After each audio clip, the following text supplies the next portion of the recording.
আজি আমি আলোচনা কৰিবলৈ ওলাইছোঁ কেশৱ মহন্তৰ দ্বাৰা ৰচিত আঘোণৰ কুঁৱলী। জয়ন্তী গোষ্ঠীৰ কবিসকলৰ ভিতৰত অন্যতম এজন কবিয়েই হৈছে কেশৱ মহন্ত ডাঙৰীয়া। এই জয়ন্তী গোষ্ঠীৰ কবিসকলৰ প্ৰধান বিশেষত্ব হৈছে তেওঁলোকে মূলতঃ কৃষক, শ্ৰমিক আৰু সাধাৰণ শ্ৰেণীৰ লোকসকলৰ দুখ সুখ সংগ্ৰাম প্ৰেমৰ ছবি অংকন কৰিয়েই কবিতাসমূহ লিখিছিল। আঘোণৰ কুঁৱলী কবিতাটো ঠিক তেনে এটা কবিতাই। এই কবিতাটোত কবিয়ে আঘোণৰ পথাৰখনকে কেন্দ্ৰ কৰি প্ৰেমক উপজীব্য হিচাপে লৈ কবিতাটোত চহা জীৱনৰ যি কাৰ্য সেই কাৰ্য সুন্দৰকৈ প্ৰতিফলিত কৰিছে। কেশৱ মহন্তৰ প্ৰথম কবিতা পুথিখন হৈছে আমাৰ পৃথিৱী।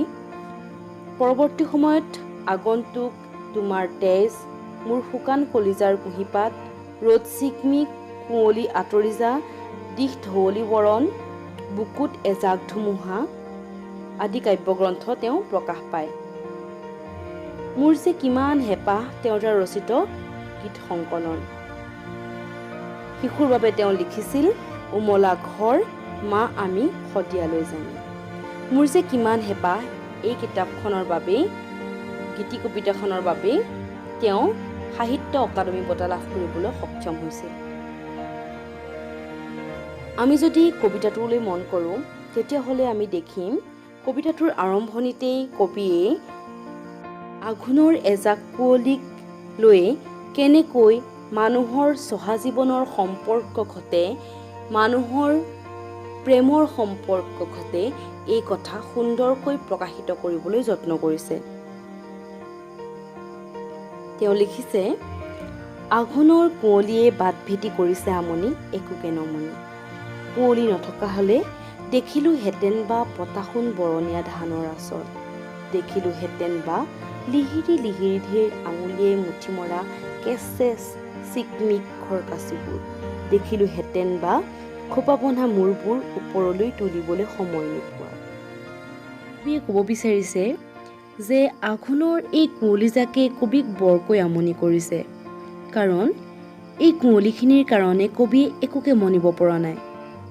যদি কুঁৱলী নাথাকিলেহেঁতেন কবিয়ে তেতিয়া দেখা পালেহেঁতেন সোণবৰণীয়া পাতল সোণবৰণীয়া ধানৰ আচল, আৰু দেখিলেহেঁতেন লিহিৰি লিহিৰি আঙুলিৰে মুঠি মৰা হাতবোৰ আৰু কাঁচিৰ বাবে সৃষ্টি হোৱা কেচ কেচ চিকমিক এই শব্দবোৰ, আৰু দেখিলেহেঁতেন খোপা বান্ধি থকা মূৰবোৰ ওপৰলৈ তুলিবলৈ সময় নোপোৱা।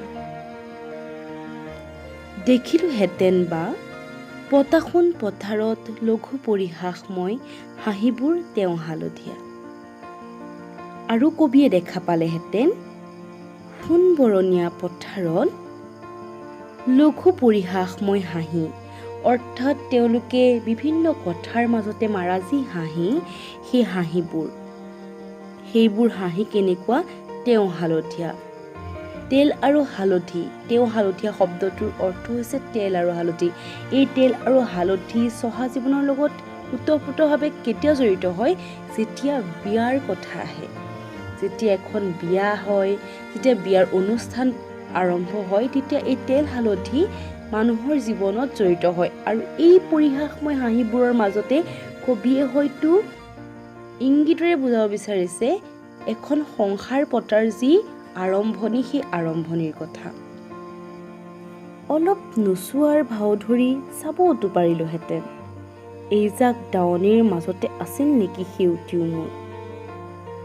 আঘোণৰ কুঁৱলীয়ে বাট ভেটি কৰিছে আমনি, একোকে নমনি।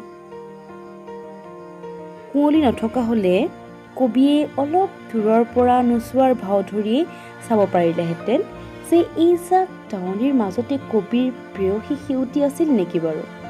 কিন্তু এই কুঁৱলীজাকে আমনি কৰাৰ কাৰণে কবিয়ে দেখা পোৱা নাই।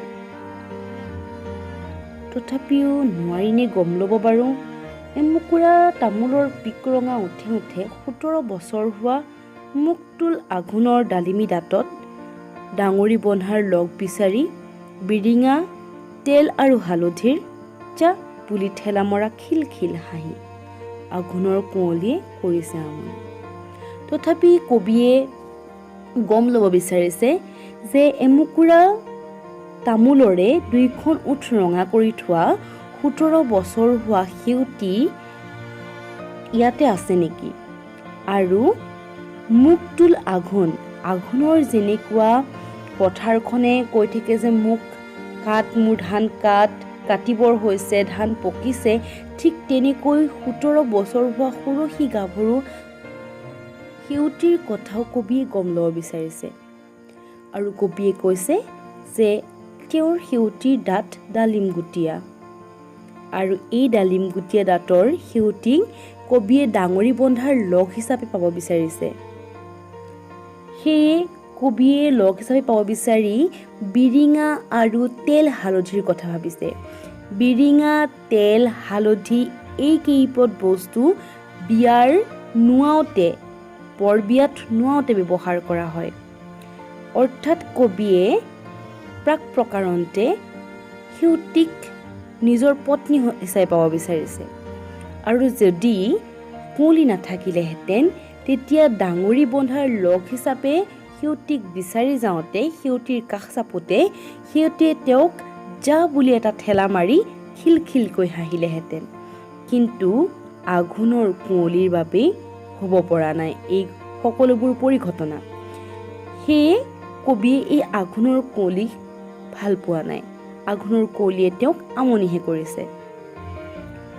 আঘোণৰ পথাৰত দাৱনীৰ কাম আছে, মুঠি মুঠি কাচি ডাঙৰি ডাঙৰি কাম আছে, আঘোণৰ পথাৰত কাম আৰু কাম। এইখিনিতে কবিয়ে আঘোণৰ পথাৰৰ ব্যস্ততাৰ কথা ক'বলৈ গৈছে যে সৰু সৰু মুঠিবোৰ একগোট কৰি এটা ডাঙৰি কৰা হয়। এই ডাঙৰিবোৰ দাৱনীসকলে নিজ হাতেৰে প্ৰস্তুত কৰে। এখন এখন পথাৰত এটা এটা ডাঙৰি বান্ধোতে দাৱনীসকলৰ বহুতো সময় লাগে।